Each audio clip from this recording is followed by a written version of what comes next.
পার্থ চ্যাটার্জির বান্ধবী পার্থ চ্যাটার্জির ঘনিষ্ঠ অর্পিতা মুখার্জি জামিন পেতেই কিন্তু তোলপাড়। এবার জামিনের জন্য ছটকাছটকি শুরু করেছেন পার্থ চ্যাটার্জি, কারণ 2.5 বছর ধরে তিনি রয়েছেন শিক্ষক নিয়োগ দুর্নীতিকাণ্ডে জেলে। পার্থ চ্যাটার্জির জামিন মামলা আজ উঠেছিল সুপ্রিম কোর্টে, আর সেখানেই কিন্তু রীতিমতো একেবারে হুলস্থুল। পার্থ চ্যাটার্জির বান্ধবী অর্পিতা মুখার্জি, যিনি জামিন পেয়েছেন, তার ফ্ল্যাট থেকে উদ্ধার হয়েছিল 50 কোটি টাকা, আর এই 50 কোটি টাকা নিয়ে বিস্ফোরক সুপ্রিম কোর্টের বিচারপতি। আজ সুপ্রিম কোর্টের বিচারপতি পার্থ চ্যাটার্জির জামিন মামলায় যা নির্দেশ দিলেন, যা পর্যবেক্ষণ, তাতেই কিন্তু নতুন করে হইচই পড়ে গেল একেবারে গোটা রাজ্য জুড়ে। এই মুহূর্তে একেবারে তোলপাড় রাজ্য রাজনীতি। পার্থ চ্যাটার্জি প্রাক্তন শিক্ষামন্ত্রী, প্রাক্তন তৃণমূলের মহাসচিব, প্রাক্তন তৃণমূল নেতা, প্রাক্তন শিল্পমন্ত্রী, হেভি ওয়েট পার্থ চ্যাটার্জি জামিনের কিন্তু দৌড় গোড়ায় দাঁড়িয়ে। আর তার মধ্যেই কিন্তু ইডি মামলায় জামিনের দোরগোড়ায় দাঁড়িয়ে থাকলেও সিবিআই মামলায় কিন্তু তিনি গ্রেপ্তার হয়েছেন শীঘ্রই। তাই জামিন ইডি মামলায় পেলেও সিবিআই মামলায় যে তাকে জেলে থাকতে হবেই, তেমনই কিন্তু মনে করছেন রাজনৈতিক মহল থেকে শুরু করে আইনজীবী মহল। তার মধ্যেই কিন্তু আজ সুপ্রিম কোর্টে পার্থ চ্যাটার্জির জামিন মামলায় তোলপাড়। জামিন পেতে মরিয়া পার্থ চ্যাটার্জি। নিয়োগ মামলায় একের পর এক অভিযুক্ত জামিন পেয়েছেন শান্তনু ব্যানার্জি, সোমবার জামিন পেয়েছেন অর্পিতা মুখার্জি। ইতিমধ্যেই জেলের বাইরে বেরিয়েছেন তিনি। তারপরই সুপ্রিম কোর্টের দ্বারস্থ হয়েছেন পার্থ চ্যাটার্জি। তবে পার্থর আইনজীবী মুকুল রোহতগির স্পষ্টবক্ত, অর্পিতাকে নিয়ে কোনো চিন্তাই নেই। তিনি বলেন, I have no concern for her. আজ বুধবার সুপ্রিম কোর্টে ছিল পার্থর জামিন সংক্রান্ত মামলা। এনফোর্সমেন্ট ডিরেক্টরেটের হাতে থাকা প্রাথমিক নিয়োগ দুর্নীতি মামলায় জামিন চান তিনি। সেই জামিনের আবেদনের শুনানি স্থগিত হয়ে গেছে। পরবর্তী শুনানি সোমবার। পার্থ চট্টোপাধ্যায় কতদিন ইডি এবং সিবিআই হেফাজতে ছিলেন, সেই সম্পর্কিত তথ্য ইডি এবং সিবিআইয়ের কাছে জানতে চাইলেন বিচারপতি সূর্যকান্ত মিশ্র এবং উজ্জ্বল ভূঁইয়া। শুনানি পর্বে ইডির পক্ষে আইনজীবী additional solicitor general SB Raju বলেন, পার্থ জামিন পেলে তথ্য প্রমাণ লোপাট এবং প্রত্যক্ষদর্শীদের প্রভাবিত করার চেষ্টা করবেন। অর্পিতা নিজের স্টেটমেন্টে জানিয়েছেন, অর্পিতা পার্থকে নিয়ে ভীত। এই বক্তব্যের প্রেক্ষিতেই রোহতগি বলেন, আমরা ওকে নিয়ে কোনো চিন্তাই করছি না। একই সঙ্গে অর্পিতার জামিনকে হাতিয়ার করে পার্থর জামিন নিশ্চিত করায় তার আইনজীবী মরিয়া চেষ্টা চালাচ্ছেন সুপ্রিম কোর্টে। আদালতে রোহতগির দাবি, অর্পিতার বাড়ি থেকে যে টাকা উদ্ধার হয়েছে, আমার বাড়ি থেকে কোনো টাকা উদ্ধার হয়নি। পার্থ চ্যাটার্জির বক্তব্য, অর্পিতার ট্রায়াল কোর্ট থেকে জামিন পেয়েছে, তাহলে আমি কেন পাবো না? রীতিমতো বিস্ফোরক আদালতে পার্থ চ্যাটার্জি। আইনজীবী মুকুল রোহতগি মারফত বিস্ফোরক পার্থ চ্যাটার্জি। এছাড়াও আইনের বিভিন্ন দিক তুলে ধরে মুকুল রোহতগি বলেন, 28 মাস অর্থাৎ প্রায় 2.5 বছর জেলে আছেন পার্থ। আইনের সংস্থান অনুযায়ী যদি কেউ প্রথমবারের অভিযুক্ত হয়, তাহলে মোট শাস্তির 1/3 সময়ে কেউ জেলে থাকলে তাকে জামিন দিতে হবে। তিনি উল্লেখ করেন, আর্থিক প্রতারণার মামলায় সর্বোচ্চ 7 বছর পর্যন্ত জেল হতে পারে।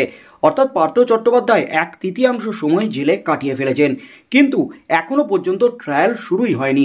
একই সঙ্গে উল্লেখ করা হয়েছে, পার্থর বয়স 73 বছর, তিনি অসুস্থ। Additional solicitor general SB Raju বলেন, প্রায় 50,000 যোগ্য ছাত্রছাত্রীর জীবন এই বিপর্যস্ত হয়ে গেছে পার্থ চ্যাটার্জির জন্য। তিনি সেই সময় ছিলেন গুরুত্বপূর্ণ মন্ত্রী। গ্রেপ্তারের পর ডাক্তারের উপর প্রভাব খাটিয়ে মিথ্যা অসুস্থতার বাহানা করেছিলেন। বৃহত্তর স্বার্থে তার জামিন হওয়া উচিত নয়। একই সঙ্গে এদিন পার্থ চট্টোপাধ্যায় জামিন মামলার শুনানি চলাকালীন ইডির কনভিকশন রেট অর্থাৎ দোষী সাব্যস্ত করার হার কত, তা জানতে চান বিচারপতি। উত্তরে additional solicitor general SB Raju জানান, এই মামলায় 100% কনভিকশন হবে। বিচারপতি বলেন, এটা পুরোটাই সম্ভাবনা। ইডির সাফল্যের হার যে খারাপ, সে কথাও উল্লেখ করে সুপ্রিম কোর্ট। বিচারপতি ভূঁইয়া বলেন, এভাবে আর কতদিন রাখা সম্ভব, এটাই প্রশ্ন। এই মামলায় 2 বছর পার হয়ে গেছে ইতিমধ্যেই। 2.5-3 বছর খুব একটা সময় কম নয়। উনি দোষী সাব্যস্ত যদি না হন, তাহলে কি হবে? একই সঙ্গে সিবিআইয়ের গ্রেপ্তারি নিয়েও প্রশ্ন তুলেছেন মুকুল রোহতগি।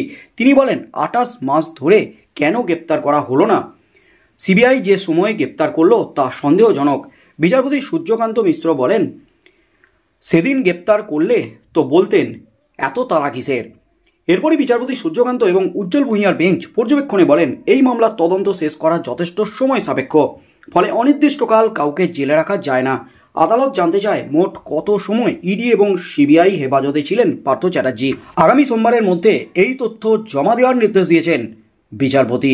একেবারে তোলপাড় পার্থ চ্যাটার্জির জামিন মামলায় সুপ্রিম কোর্টে রীতিমতো ভৎসনার মুখে পড়লেন ইডি আধিকারিকরা। নিয়োগ দুর্নীতি মামলায় অর্পিতা মুখোপাধ্যায়ের বাড়ি থেকে টাকার পাহাড় উদ্ধারকে যে হাতিয়ার করেছেন কেন্দ্রীয় তদন্তকারী সংস্থার আধিকারিকরা, তা নিয়েও কিন্তু প্রশ্ন তুলে দিয়েছে এবার আদালত। নিয়োগ দুর্নীতি মামলায় শীর্ষ আদালতে পার্থর জামিনের আবেদনের শুনানি চলছিল। সেখানে পার্থর আইনজীবী মুকুল রোহতগি জানান, গত 2.5 বছর ধরে জেলবন্দি পার্থ, অথচ এখনও বিচার প্রক্রিয়া শুরু হয়নি। যে মামলায় জেলে রয়েছেন পার্থ, তাতে যে সর্বোচ্চ সাজা তার 1/3 কেটে গেছে। এরপরে ইডিকে ভৎসনা করেন বিচারপতি মিশ্র। তিনি বলেন, আপনাদের সাজা ঘোষণার হার কত? সাজা ঘোষণার হার অত্যন্ত খারাপ। 60 থেকে 70% হলেও বোঝা যেত। এই মামলায় 100% সাজা ঘোষণা হবে বলে যুক্তি দেওয়ার চেষ্টা করে ইডি। কিন্তু বিচারপতি মিশ্র বলেন, পার্থ চট্টোপাধ্যায়কে জামিন দিলে অসুবিধা কী আছে? নিয়োগ দুর্নীতি মামলার তদন্তে নেমে পার্থ ঘনিষ্ঠ অর্পিতার বাড়ি থেকে উদ্ধার হয়েছিল টাকার পাহাড়, 50 কোটি টাকা। ওই টাকা নিয়োগ দুর্নীতিতে প্রাপ্ত ঘুষের টাকা বলেই বারবার অভিযোগ করে আসছেন তদন্তকারীরা।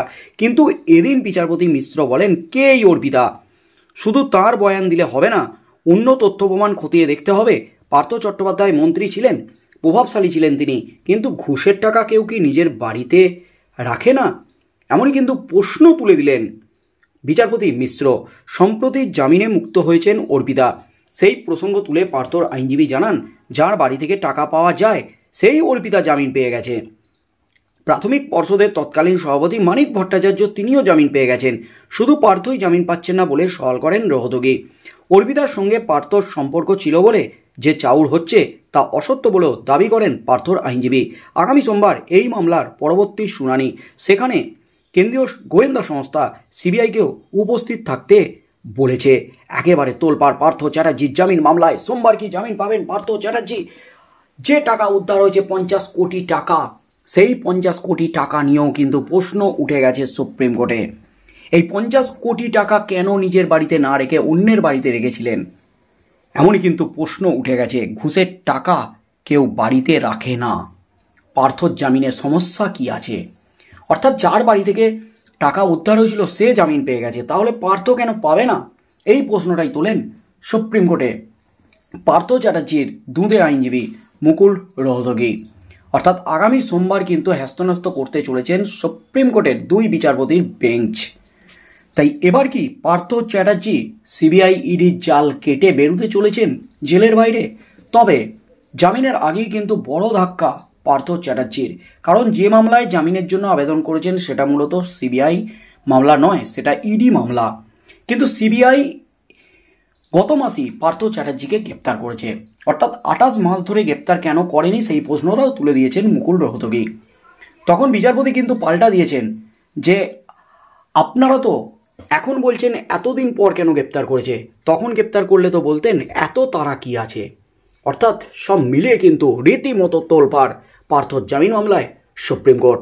তাই আগামী সোমবার কি হতে চলেছে এই মামলায়, এবং 50 কোটি টাকা নিয়ে কি দাবি উঠে আসে পার্থ চ্যাটার্জিকে নিয়ে অর্পিতা মুখার্জি যে দাবিটা করেছেন সেটাই কিন্তু একেবারে বিস্ফোরক। পার্থ চ্যাটার্জিতে তিনি ভীত। পার্থ চ্যাটার্জি জেল থেকে ছাড়া পেয়ে গেলে তিনি কিন্তু রীতিমতো সংশয়ে আছেন, ভয়ে আছেন, এমনই কিন্তু দাবি করেছেন ইডির কাছে। আর সেই দাবিকে হাতিয়ার করেও কিন্তু ইডি পার্থ চ্যাটার্জির জামিন আটকাতে মরিয়া চেষ্টা চালাচ্ছে। তাই শেষ পর্যন্ত কি হতে চলেছে, অর্পিতার যে বয়ান পার্থ চ্যাটার্জিকে নিয়ে এবং সব মিলিয়ে টাকা উদ্ধার থেকে শুরু করে পার্থ চ্যাটার্জিকে আদৌ জামিন পাবেন সোমবার, কি হতে চলেছে, সুপ্রিম কোর্ট কী নির্দেশ দিতে চলেছে, সেদিকেই চোখ থাকবে গোটা রাজ্যের।